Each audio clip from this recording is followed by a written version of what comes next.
Assalamualaikum warahmatullahi wabarakatuh.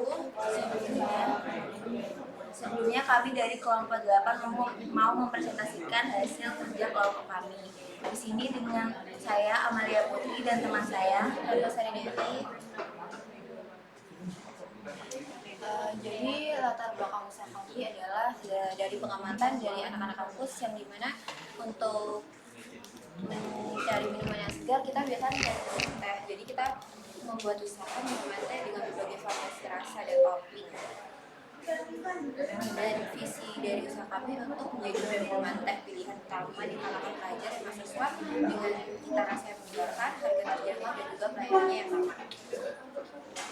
Nah, seperti yang saya katakan tadi, minuman ini berbasis utamanya itu adalah teh yang nanti dapat ditambahkan dengan rasa-rasa atau topping-topping tambahan yang menjadi variatif dibandingkan dengan usaha-usaha teh yang lain.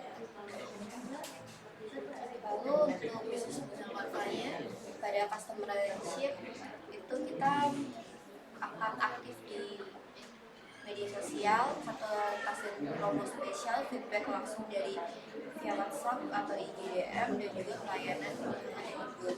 Lalu aktivitasnya adalah produksi dan penyajian minuman, promosi online dan offline, manajemen stok dan bahan baku, inovasi menu dan testing rasa baru, pelayanan pelanggan, customer segment, pelajar SMP dan SMA, mahasiswa, komunitas anak muda, dan juga penikmat minuman manis atau teh kekinian.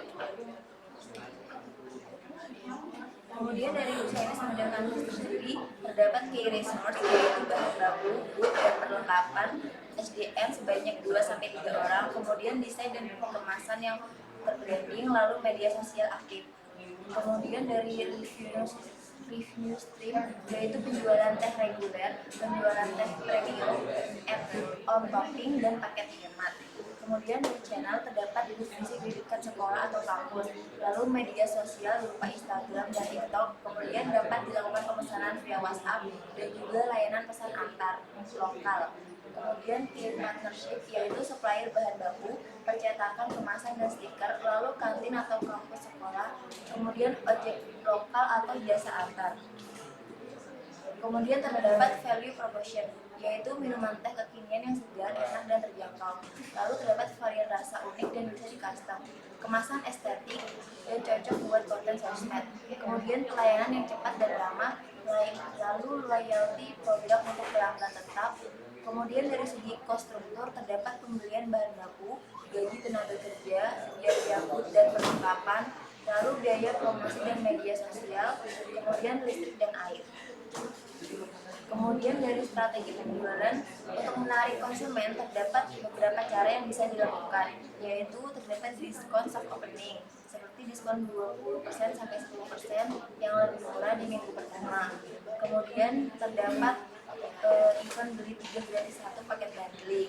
Lalu terdapat sampling gratis bagi 200 sampel kecil kepada siswa atau mahasiswa sekitar. Lalu influencer lokal membuat konten untuk mereview.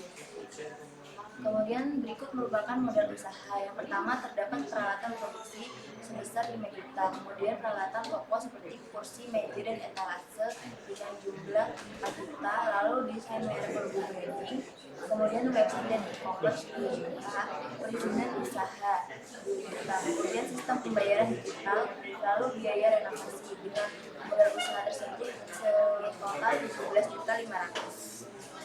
Kemudian untuk target penjualan sendiri, kami menargetkan setiap bulan terdapat 1.500 cup yang terjual dengan keuntungan bersih setiap cupnya adalah 5.400.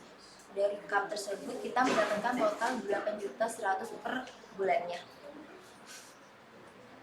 Kemudian Noti ini bertujuan untuk memulai dan mengembangkan usaha minuman yang memberikan dampak positif bagi masyarakat dan berbeda dari teh lainnya. Berarti berapa Dijualnya tuh per cupnya sebenarnya sekitar 10.000-an, tapi itu sudah dikurangin harga kotor Pak. Untung 5.400 itu udah kos bersih, total bersih. ini konsep tehnya kayak teh yang di depan Niku itu. Sudah nyobain belum? Apa namanya tehnya? Nanti bukan Pak. Yang Yang kotak itu enggak kalau itu kan Easy. dia kan lebih ke yang teh premium yang benar-benar teh asli gitu Kak. Nah kalau ini lebih ke yang main yang ada banyak toppingnya, kayak variatif rasa gitu loh Pak. Oh, Jadi dari kayak teh apa itu namanya juga? Kalau yang di lantai 1 tea break ya? iya. Oh, ya. Jadi kalau tea break kan lebih ke teh susu, ini yang teh yang pakai teh aslinya Pak, bukan susu. Ya, nanti teman-teman itu berkompetisinya sama Teh Wahyu. Teh Wahyu itu cup large Iya. itu yang ori 3.000 ya. Kemudian yang rasa-rasa vanilla berapa apa itu harganya di 4.000 sampai 6.000 loh. Ya, ini anggapnya kayak sejenis teh wahyu, cuman di kita tuh ada toppingnya gitu loh Pak, bisa kayak add on topping additional. Nah itu Mbak ya. Jadi memang ini segmentasi ya. Sampai itu segmentasinya kelas menengah. Kelas menengah itu tahu mendang mending. Nah, kalau teman-teman itu segmentasinya kelas menengah mending itu repot ya. Jadi kalau mau bikin usaha sekarang ya, ini kalau mau bikin usaha sekalian yang atas atau yang bawah. Kalau kalian segmennya mendang mending yang tengah-tengah itu repot. Karena yang kalangan atas mau beli juga tidak mau, kalangan bawah mau beli mau tapi tidak ada uangnya. Ya, jadi ekonomi kita sekarang itu konsumsi masyarakatnya ini rilisnya Bank Dunia, Indonesia miskin itu ternyata berapa persen? 67% ya. Ya, sekitar 100 berapa juta? Ya, 100 sekian juta ya rakyat Indonesia yang miskin terbanding sama data BPS yang hanya 24 juta. Ya. Nah, itu indikator itu artinya rakyat Indonesia itu banyak yang di kalangan bawah. Makanya Teh Wahyu itu booming ya. Laris kan? Iya. Nah, sementara golongan menengah ini itu selalu punya dua opsi. Dia kalau bertahan naik jadi yang atas, ya. Kalau nggak bisa bertahan dia jatuh ke bawah. Golongan menengah ini makin sedikit, jadi jangan ngambil segmen ini. Sekalian nih bohongin Mbak ya, bohongin customer ini teh premium. Ya teman-teman kalau pernah lihat ada satu film ya, chef ya, dia jadi chef tuh gara-gara waktu kecil dia coba makan kaviar di kulkasnya, lupa judulnya. Terus kemudian dia saking ingin dia nyoba kaviar, ternyata rasanya tidak enak. Gara-gara itu ibunya yang kerja di rumah orang kaya ini jadi dukung. Akhirnya dia bertekad jadi chef. Ya, chef pengen jadi chef nomor 1 di negara itu. Saya lupa judulnya. Pokoknya yang pemain utamanya itu perempuan, dia punya kedai mie, kemudian dia kerja di restoran. Lupa. Nanti coba bisa nyari. Ya, nanti dicari filmnya apa. Bagus itu ya. Film mana kayaknya? Asia itu. Cina mungkin ya. Yang ada apa? Dia chefnya sampai ada orang kaya, bekas orang kaya pesen jasanya bikin makan malam, besoknya sekeluarga mati. Iya. Sebelum bunuh diri dia makan makanan enak. Nah ternyata di situ tuh ada satu yang menarik ya. Jadi makanan-makanan di restoran kelas tinggi itu belum tentu enak. Kaviar itu nggak enak. Ya. Yang pernah lihat apa namanya masa itu Mbak, Mas apa namanya yang terkenal di mana? Yang salt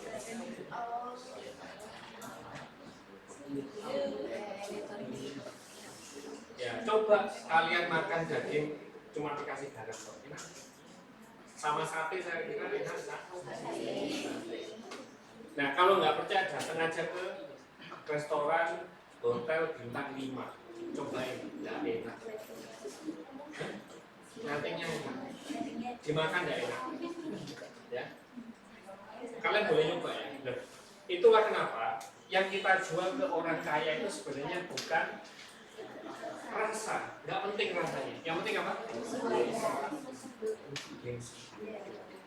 Jadi kalau kalian mau jualan untuk banyak, jual gengsi.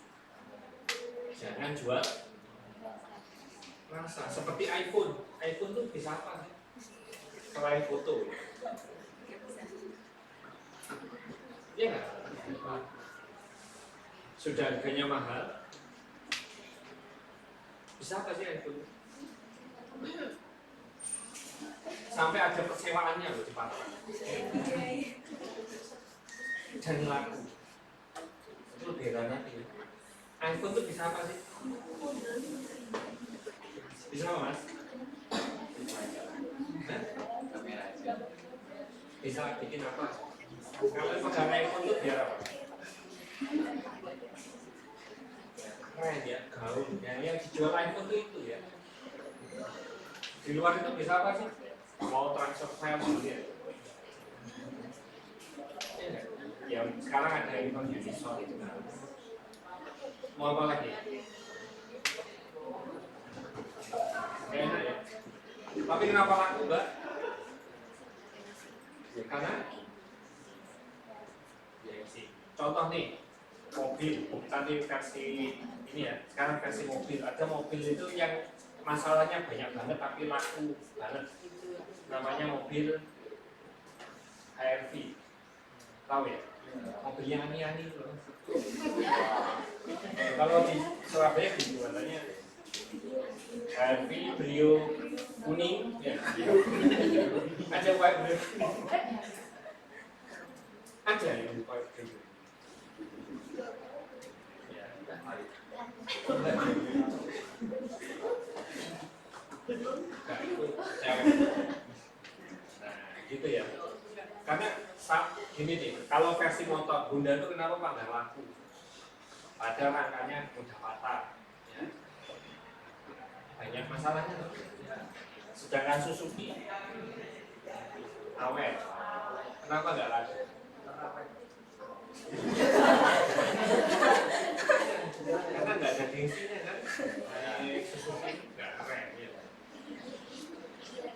Itu ya Mbak, jangan jual yang sekalian yang murah atau yang mahal. Bilang aja ini teh premium yang hanya bisa dipetik setahun sekali. Ini farmnya itu diisolasi dari lingkungan luar. Jadi tidak ada serangga tidak ada interaksi manusia. Manusia ke situ harus pakai APD. Sehingga teh ini satu porsinya harganya 50.000. Masa laku? Gitu ya. Coba ya Mbak ya. Jual gengsinya. Ya. Seperti tas-tas branded itu ya. Ternyata biaya produksinya di Cina cuma jutaan ya. Jualnya ratusan juta ya. Ternyata tas LV itu biaya produksinya hanya belasan juta.